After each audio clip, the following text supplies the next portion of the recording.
Na ovom odjelu Klinike za pedijatriju KBC-a Zagreb godišnje se liječi oko 700 kritično bolesne djece, od kojih 200 treba operaciju srca. Velik dio naše djece ima interhospitalni transport. Kod nas se to odnosi na transport između operacijske sale i naše intenzivne. To je vrlo opasna i svakodnevna situacija u kojoj određeni parametri ventilatora nisu dostatni.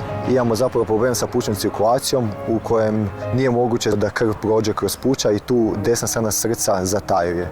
Ovi mali junaci svojom se hrabrošću bore za život. Do sada smo to kompenzirali sa ostalim terapijama koje su bile u nekom smislu agresivnije, dok se ne dođe do naše intenzivne. Mi možemo povećati izglede na tom putu. Ovaj uređaj kada bi se nabavio i kada bi iz njega mogli staviti dijete odmah po dolasku iz operacijske sale u samom transportu i onda kod našeg liječenja u intenzivnoj, bi zapravo održao kontinuitet liječenja i stabilnost tog pacijenta.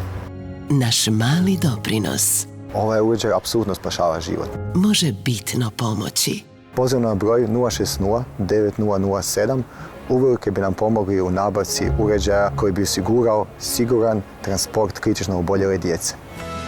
Nazovite 060 9007.